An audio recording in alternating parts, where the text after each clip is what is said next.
Hello বন্ধুরা, অনেক দিন পর একটা বিয়েবাড়ির মেনু নিয়ে চলে এসেছি। একদম সাজুগুজু করে স্টলে না গিয়ে একদম ডাইরেক্ট প্যান্ডেলে চলে এসেছি, কারণ বাইরে প্রচুর বৃষ্টি পড়ছিল আর 9:30 প্রায় বেজে গেছে।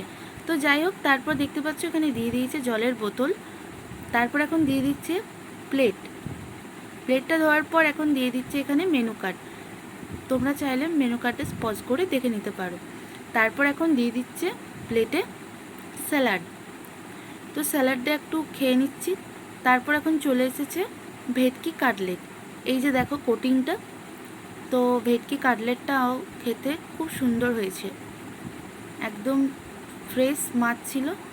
তো তারপর এখন দিয়ে দিয়েছে এখানে মশলা কুলচা, তার সাথে চানা কিমা।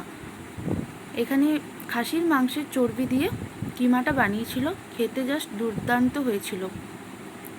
তো আমি একটু চানা কিমা আর একটু মশলা কুলচা দিয়ে খেয়ে নিচ্ছিলাম, খুব সুন্দর লাগছিল খেতে।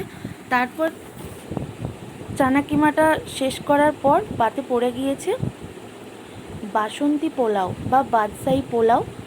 এই যে দেখো, একদম কাজু কিশমিশ ভরে ভরে ছিল। তো এটা একটু খেয়ে নিলাম। তার সঙ্গে দিয়ে দিয়েছে এখানে চিলি মাশরুম, যেটা খেতে অসাধারণ হয়েছিল। তো এটা একটু গরম গরম ছিল, আর বাইরে যেহেতু বৃষ্টি পড়ছিল তো জাস্ট জমে গেছিলো। তো এটা খেয়ে নেওয়ার পর এখন চলে এসছে গরম গরম সাদা ভাত। তার সাথে এখন দিয়ে দিচ্ছে মাটন কষা। তোমাদের এই কম্বিনেশনটা কার কার ভালো লাগে অবশ্যই কমেন্টে জানিও, মাটনের সাথে সাদা ভাত। তো যাই হোক, তারপর আমি ভাতের সাথে মাটনের ঝোলটা দিয়ে মাখিয়ে আর একটু মাংস দিয়ে প্রথমে খেয়ে নিলাম।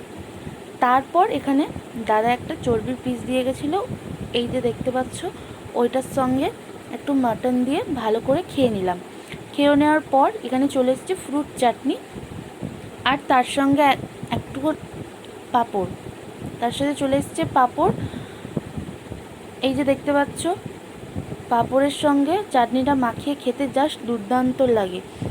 এখন চলে এসছে সন্দেশ আর টুটি ফুটি রসগোল্লা, যেটা আমি খাইনি, স্কিপ করে গেছি। তো এই ছিল আজকের মেনু। তোমাদের ভিডিওটা কেমন লাগলো অবশ্যই জানিও, ভালো লাগলে লাইক কমেন্ট শেয়ার করে দিয়ে চলো, টাটা।